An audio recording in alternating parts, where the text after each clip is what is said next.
Investigasyon sa Bataan Oil Spill, ating alamin kasama si Undersecretary Raul Vasquez ng Department of Justice. Yusek Vasquez, magandang tanghali po. Magandang tanghali, Dale, at magandang tanghali, Asek Weng and Asek Dale. Apo, Yusek, una po sa lahat, ano po yung mga potential violations na ang nakikita ninyo sa mga motor tankers na nasangkot sa paglubog ng kanilang barko na nagdulot ng oil spill sa Bataan?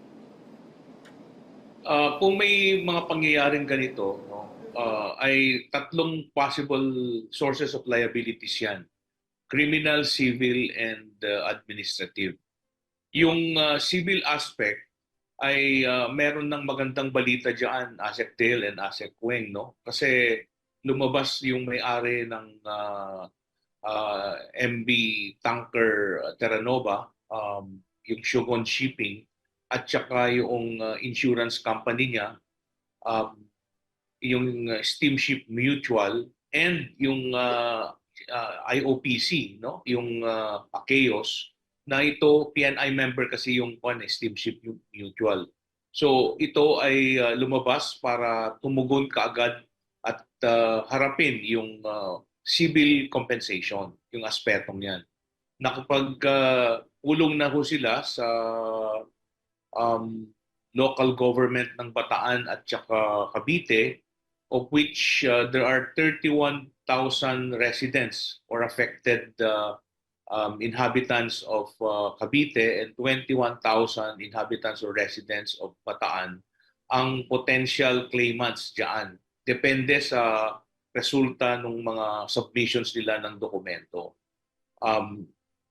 Regular namang nagsisipag-attenan din kasi nagpakita nga ng suporta kasi sila ay nandun kaagad para mag-conduct ng assistance. Sila ang nag-hire ng Salvor para magkaroon ng pagkakataon na yan ay mapigil or delimit, ma-contain yung oil spill dahil dyan. At least yan ay sa Terra Nova. Yung sa dalawang vessels naman, yung Jason Bradley at saka Mirola, yung Jason Bradley merong Salvor na hinire nung may-ari. Pero yung Mirola, hindi pa rin natin matukoy kung paano kasi sumadsad po yun eh. Yung Jason Bradley ay lumubog din. So at least yung on the aspect of civil compensation, meron ng liwanag yan. Yun namang aspeto ng criminal and administrative liability, ongoing mo yung fact-finding investigation ng tatlong ahensya na inatasan mo natin, yung NBI, yung Philippine Coast Guard at saka Marina. At kung ano man ang magiging resulta niyang investigasyon na yan sa fact-finding, ay yan ang magiging basehan kung ano yung mga kasong isasampa sa mga dapat may pananagutan. Yusek, ano naman po yung nagtulak sa inyo para imbestigahan ito? May katotohanan po ba na nasangkot na sa oil smuggling ang 2 sa 3 tankers na nagkaroon dyan ng oil spill sa Bataan? Hindi natin matukoy na ganun nga yung conclusion kasi ongoing pa, live investigation as we speak, Asek Weng. Pero yung kasing history ng Jason Bradley, involved yan ayon sa investigasyon at may pending case ngayon yan dito sa amin ng oil smuggling before. Nahuli yung mga kasama niyang tanker na sumisip-sip, no? Nagpapaihi sa laot. Nahuli yung isang tanker kasama yung crew at nakasuhan. Yung ayon sa investigasyon, yung namang Jason Bradley at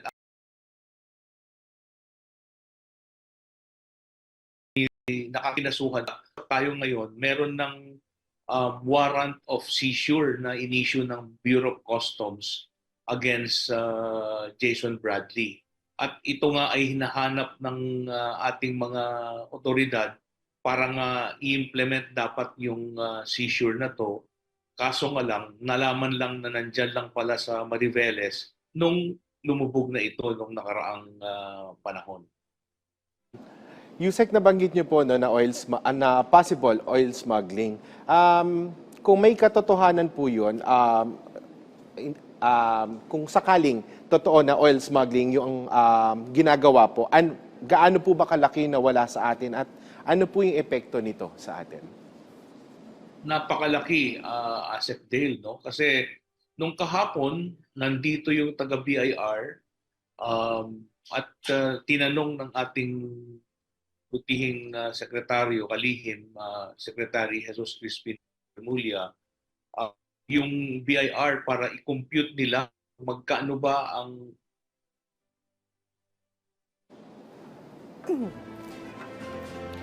Babalikan po natin si DOJ Undersecretary Raul Vasquez. Maya-maya lamang. Okay. Yusek Vasquez. ano ang sabi ko, nandito kahapon yung taga-BIR at tinanong ng ating tihing sekretaryo Jesus.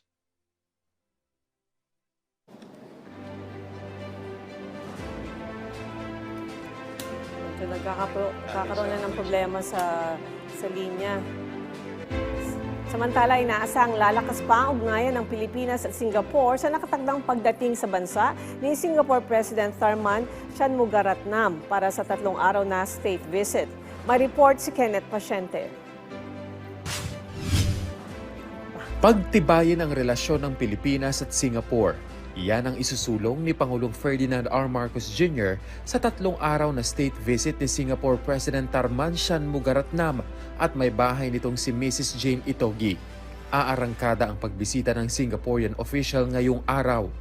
Ayon sa Presidential Communications Office, kasama sa bilateral meeting ang usapin ng energy at healthcare. Inaasahan din ang pagpirma ng Pangulo at ni Shanmugaratnam sa mga Memorandum of Understanding.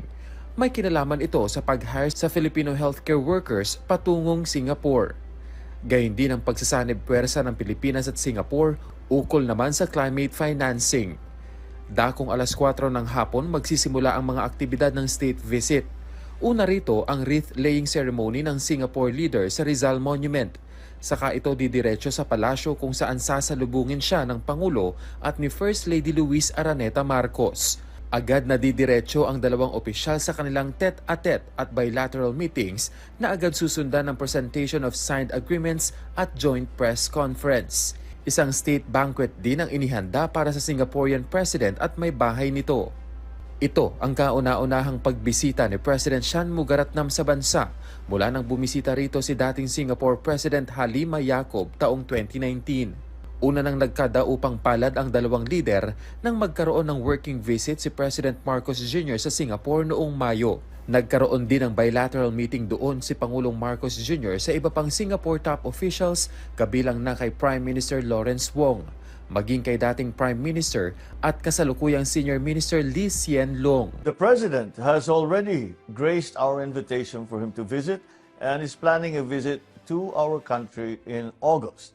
And the Prime Minister, he says he will follow as quickly as he can. And this is very important, as most especially 2024 marks 55 years of diplomatic relations between the two countries. We committed to work hard in pursuing the signing of 3 near-completion MOUs by the time the Singaporean President visits Manila later this year.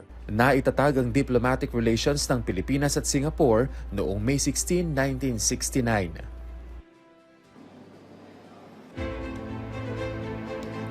Marami pang balita at talakayan sa pagbabalik ng Bagong Pilipinas ngayon.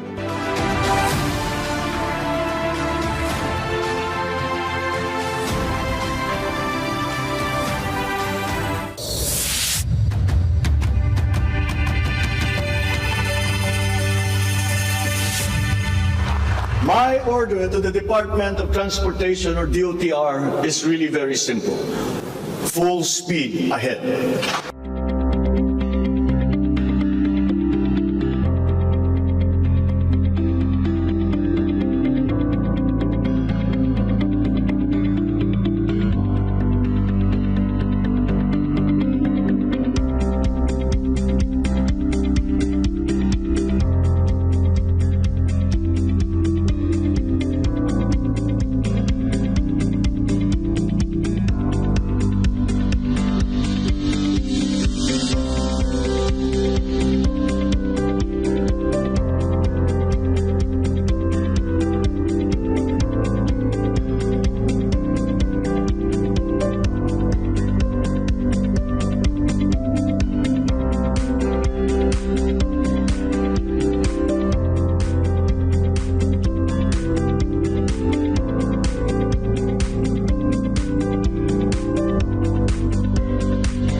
napapanood ang PTV sa bawat sulok ng Pilipinas. Reaching millions of Filipinos across the country through the power of terrestrial TV. Abot na abot namin ang mga Pilipino para sa tapat na balita at impormasyon. Dito'y Cordillera, ken intero ang Luzon. Da kami, timapang namnamaan. Sa aton sa Visayas, wala kami mapugong sa pagpaabot sa unsang hitabo. Dini sa saad nga yuta, Mindanao, PTV, pirmi maminaw para sa paghatod sa balita. Broadcasting in Luzon, PTV4 Manila, PTV8 Cordillera, PTV4 Naga, and PTV4 Palawan. In the Visayas, PTV11 Cebu, PTV10 Dumaguete, PTV2 Guimaras, PTV8 Tacloban, and PTV12 Calbayog. And in the heart of Mindanao, PTV11 Davao City, PTV8 Cotabato, PTV7 Zamboanga, PTV11 Sibugay, PTV11 Pagadian, PTV48 Davao del Norte, and PTV8 Agusan del Sur. PTV Regional Network, buong katapatang naghahatid ng balitang maaasahan para sa inyong pambansang TV.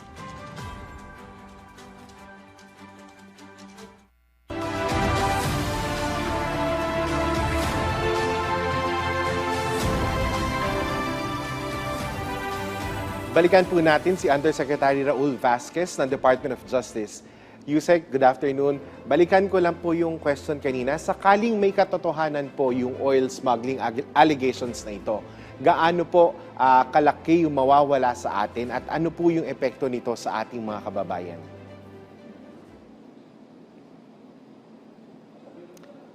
Yusek, naka-mute po yata ang inyong audio. On. Ayan, we can hear you now, Yusek. Okay. Malaki ang epekto ng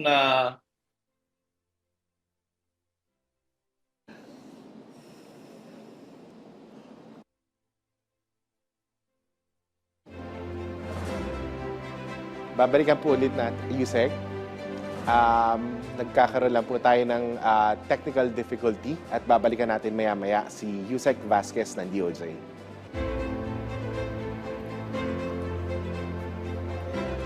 Banter naman tayo yun. So, may problema lang sa internet. Yes. Maya-maya ibabalikan natin si Yusek Vasquez. Oo. Sa kabilang banda, tinaasan ng Department of Migrant Workers ang halaga ng tulong pinansyal para sa distressed overseas Filipino workers at miyembro ng kanilang pamilya sa ilalim ng Action Fund. Batay sa DMW Department Order No. 0-5 Series of 2024, ang halaga ng tulong pinansyal ay depende sa sitwasyon ng OFW at kanilang pamilya. Kabilang dito ang 100,000 piso para sa next of kin ng OFW na namatay sa ibang bansa dahil sa aksidente o natural causes at para sa next of kin ng OFW na pumanaw sa loob ng 1 taon matapos makabalik sa Pilipinas. Tinaasan naman sa 75,000 pesos ang tulong pinansyal para sa mga OFW na may malubhang sakit, injury o mental health condition at mga next of kin ng OFW na nasa death row. 50,000 piso naman ang financial assistance sa OFW na lubhang naapektuhan o na-displace dahil sa pagbagsak ng ekonomiya o recession sa host country o mga OFW na biktima ng illegal recruitment at human trafficking. Ang DMW Action Fund ay nagbibigay ng tulong pinansyal sa mga OFW at kanilang pamilya na nasa alanganing sitwasyon.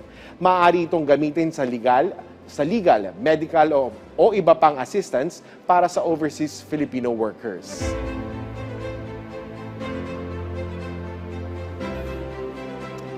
Balikan po natin si Undersecretary Raul Vasquez ng Department of Justice. Yusek Vasquez, good afternoon po ulit. Ay, good afternoon, Asektil. Ano bang nangyayari? Nagkakaroon po ng technical difficulties, problems with the technology. But Yusek, balikan ko lang po yung question, no? Sakali pong totoo yung, or may katotohanan yung oil smuggling allegations na ito, gaano po kalaki ang mawawala sa atin at ano po yung epekto nito sa ating mga kababayan?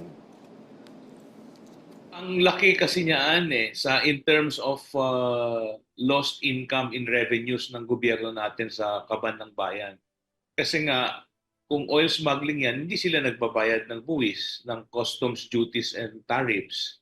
Pangalawa, dahil nga merong systems losses sa mga oil companies din, ay yaan ay pinapasa sa ating mga kababayan. So, dalawang dagok ng dumadating sa atin. So, malaking bagay yan. And then, sa percentage, kung ano yung epekto niyaan, tinanong nga ng ating mahal na sekretaryo, Boying Remulla, sa BIR kasi nandito sila kahapon para mag-file ng complaint tungkol sa unpaid taxes naman ni Alice Guo. Tinanong sa BIR para i-compute nila kung magkano ba yung kawalan ng ating gobyerno dahil sa oil smuggling, kung mapapatunayan yan.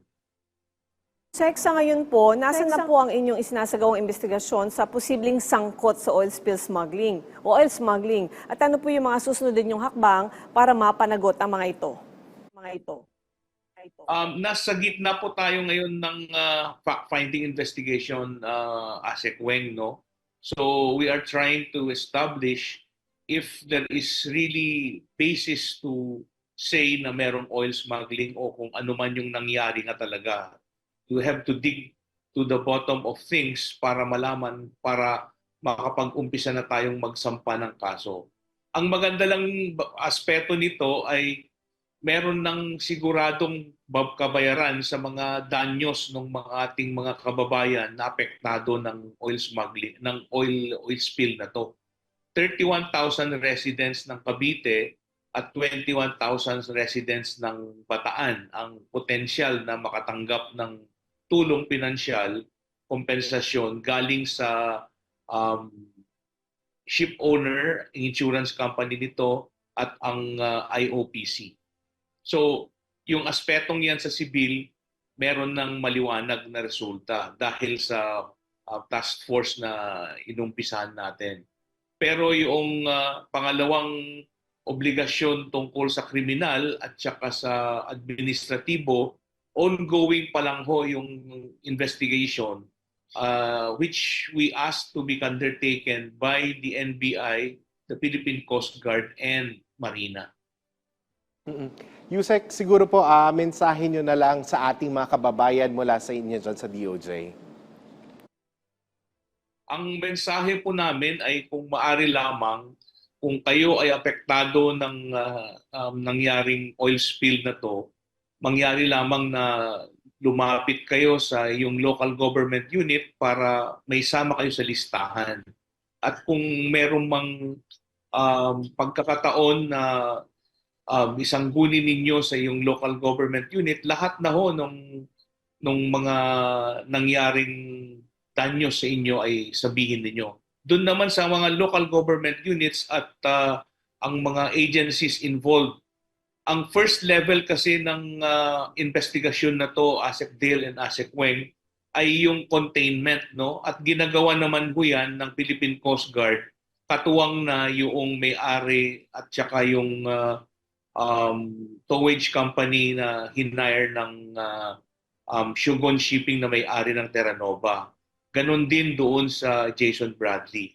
So ang puntos na yan ay inuuna yung containment para hindi na mas lalong lalala at hindi lalong lumaganap at lalong lalawak yung apektadong lugar ng oil spill.